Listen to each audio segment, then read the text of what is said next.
बिस्मिल्लाहिर्रहमानिर्रहीम। अस्सलाम वालेकुम girls, we are going to start our last chapter that is design and its parts. और ये लेक्चर नंबर 13 है और ये पेज नंबर आपका डिज़ाइन एंड इट्स एलिमेंट्स, अनासर का मतलब होता है elements, page number 75। And introduction to design ये सारे स्टेप्स लिखे। What is line? सबसे पहले एलिमेंट्स ऑफ डिज़ाइन में आता है आपका लाइन। ये है जी लाइन, ये इसको हम पढ़ रहे हैं। Line is a recording of a movement. It takes movement to make a line. Line can be used to lead a viewer through a work of art. It is a compositional tool. A line is one dimensional. Line has both length and width, which its width is usually very small and compared to its length. ये सारे आपने इसके जो properties हैं line की वो यहाँ से आपने पढ़नी है, वो भी यहाँ थोड़ी थोड़ी लिखी हुई है यहाँ पर। उसके बाद types of lines and outline, a line that shows or creates the outer edge of the shape, ये लाइन कहलाता है। कोई भी शेप अगर आप बना रहे हैं। Implied line series of points that the viewers I that automatically connect, कि हमारी आइज़ कनेक्ट हो रही हैं, कि हम सोच रहे हैं कि ये लाइन यहाँ से ज्वाइन कर रही हैं। काइंड ऑफ लाइन कौन सी? सबसे पहले आएगी वर्टिकल लाइन, ये लिखा हुआ है जी उमूदी। उफ़क़ी खतूत कौन से होते हैं, उमूदी खतूत कौन से होते हैं, ये एग्जाम्पल्स यहाँ लिखी हुई हैं। Vertical lines moves up and down, और ये कहाँ कहाँ हमारे यूज़ होती हैं। हॉरिजॉन्टल लाइंस फ्लोर है, बॉडी है, कर्टन्स हैं, या कोई फर्नीचर है, उसको हम हॉरिजॉन्टल लाइन से शो करते हैं। डायगनल लाइंस जो है, तिरछे खतूत जो होते हैं डायगनल लाइंस होते हैं। इनकी आई मूवमेंट होती है, उनकी क्या प्रॉपर्टी है, वो भी यहाँ लिखी हुई है। कर्व लाइंस का मीनिंग क्या है? Change direction gradually. When you draw wiggly lines you are putting together series of curves. फिर जिगजैग लाइंस कौन कौन सी होती हैं? Combination of diagonal lines with the changes in the angles and the direction suddenly. फिर kind of line drawing है, contour lining है, gesture lining है, कैलीग्राफिक लाइन ड्राइंग होती है। ये सारी की सारी फाइन आर्ट्स के अंदर चीज़ें शामिल होती हैं। इनकी डेफिनेशन यहाँ से आपने पढ़ना है। फिर है जी actual lines are the physical like a stamp of a flower है, और implied lines are ones that create the mind's eye to visually link two or more points है। They are suggested rather than real lines. Placement of flowers can create an implied lines. Lines की ये फिर definition, इनका impact आपको दिखा रहे हैं यहाँ पर।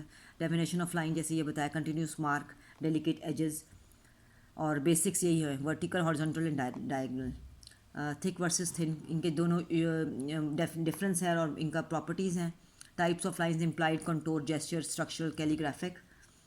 इम्प्लाइड लाइंस की भी डेफिनेशन, स्ट्रक्चर ये लाइंस हैं, लाइन वेरिएशन ये है, और vertical and horizontal lines. And how to know which to which, vertical lines can be written as X and, ये भी सारा यहाँ लिखा हुआ है। और हॉरिजॉन्टल लाइन को कैसे आप लिखते हैं। उसके बाद लाइन स्ट्रक्चर है, position of the line structure can be presented with plunge and front if the line structure on the plane structure which the position known when the line structure can be represented by pitch. ये जो curves show हो रहा है वो इस line से show होता है। लॉन्गिट्यूड, ये एग्जाम्पल्स हैं लाइन की, और ये कुछ पिक्चर्स हैं जिसके अंदर हॉरिजॉन्टल लाइंस भी शो हो रही हैं, वर्टिकल लाइंस भी शो हो रही हैं, जो कि हम आर्ट्स के अंदर यूज़ करते हैं। उसके बाद नेक्स्ट है जिस एलिमेंट है टेक्सचर। ये देखिए टेक्सचर आपने यहाँ से करना है, ये नंबर 2 पॉइंट, पेज नंबर 78 के ऊपर। Definition of texture, texture is defined as a tactile quality of the surface of an object, how it feels it touch, but it is also so much more than that. उसके बाद types of textures कौन कौन से हैं, ये आपने यहाँ से पढ़ना है। Classification of texture, how they are made, what they are perceived, how they are perceived.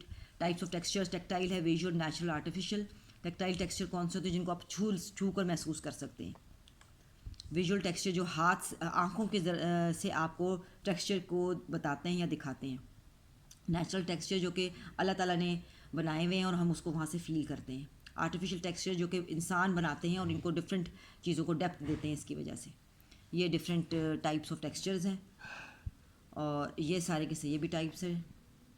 Type of textures can be 2D and 3D। Visual के अंदर ये डेफिनेशन है इसकी, ये इसकी टाइप्स हैं। अगला है जी शेप एंड द फॉर्म, यहाँ है जी ये लिखा है शेप एंड द फॉर्म, ये देखें यहाँ पर। इसकी डेफिनेशन क्या है? 2 dimensional area that is defined in some way either with an outline or boundary around it. Shapes are geometrical or organic free form. Outlines ये हैं। बेसिक शेप्स क्या होती हैं? Circle, square, triangle. इसमें और भी शेप्स हैं, हेक्सागॉन, ट्राइंगल है, और जो ऑक्टोगॉन है। ये सारी शेप्स जो हैं जिनके 6 एजेस हैं, जिनके 8 एजेस होते हैं, 9 एजेस होते हैं, ये सारी की सारी शेप्स इसमें मौजूद होती हैं जो कि हम आर्ट्स में यूज़ करते हैं। And irregular shapes and uneven shapes, lines are curved, angular or both, most often occur in nature or look like something from nature. Example दी हुई है। Also known as a free form, ये examples हैं इसकी। आगे definition है form की, objects having three dimensional or the illusion of three dimensions forms can be geometrical or the organic. Basic forms कौन से हैं, ये है जी स्फीयर, क्यूब, कोन, पिरामिड, साइलेंडर, ये एग्जांपल्स हैं इसकी। अब ये definition of colours, stop it.